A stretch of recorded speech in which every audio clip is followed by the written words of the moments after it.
Ayan!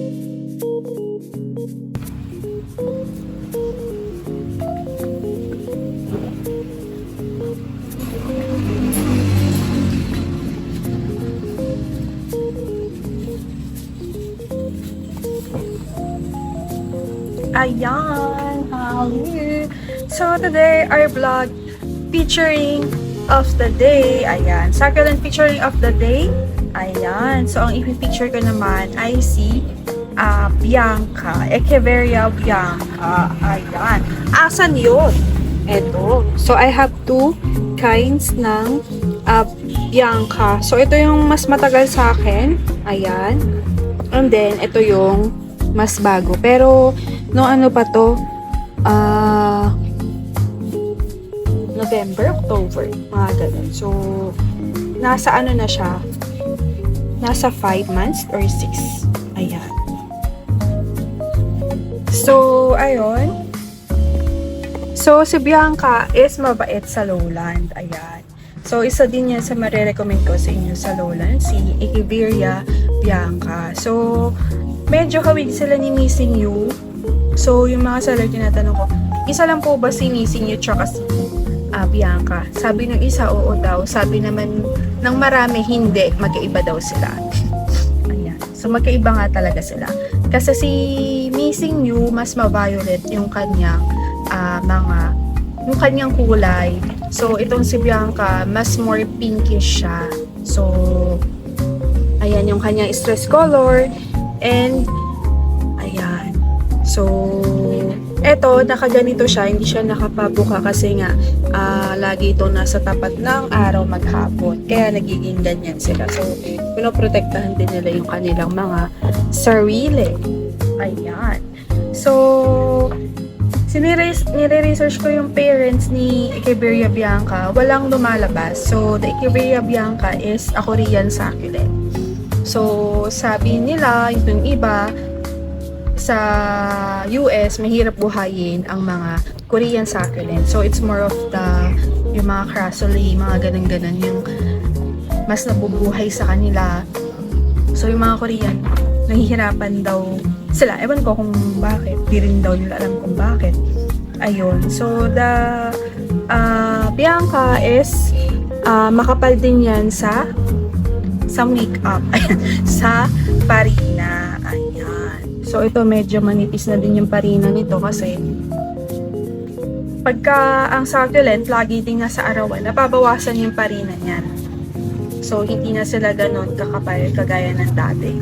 So, kung naka UV plastic or naka greenhouse, mas makapal yung parina nila. So, kasi kapag naarawan sila, mas luminipis yung kanilang farina. Kasi pang-protect din nila sa araw yan, tsaka sa tubig. Kaya sabi ko, kapag yung Echeveria mo is manipis ang parina or konti lang ang parina, wag mo nang i-ROS kasi magka-crown rot sila. Ayun. Sa soil requirement, 30%, ganun pa rin, 70-30. 70% organic, gum soil, CRH, peat moss or kokuki. Tapos, perlite. Yan, 30% perlite. Pwede din naman 50-50. So, kung ano effective sa place nyo, yun yung sindin nyo na soil. So, watering ay sa light requirement. So, yun, morning sunlight. Pag succulent naman, morning sunlight talaga. Lalo na yung mga Echeveria na ganyan para lumabas yung kanilang stress color. Definitely 7 a.m. to 11 or 10. So, minsan 11, harm na yung araw. Hindi na kaya ng ibang success. Pero kung trained mo sila na maghapon sa araw, carry bell. So, yun lang, ninipis yung parina nila. Watering. Ayan. So, medyo matubig po si Bianca. Pero, moderate amount lang. Baka mamaya, lunurin mo. So, kontian mo lang best. Ayan. Pero, mahilig din sila sa tubig. Ayan. Ngayon, mainit nga is, nagmo-moist ako every 2 days. So, konti lang po. Painom lang. Ayan. Pero they love water. Kung magtutubig ka na marami, once a week, sapat na. Ayan, or every 2 weeks. So, since mainit, depende kasi kung gaano kainit sa lugar nyo, is ganun kayo mag-water.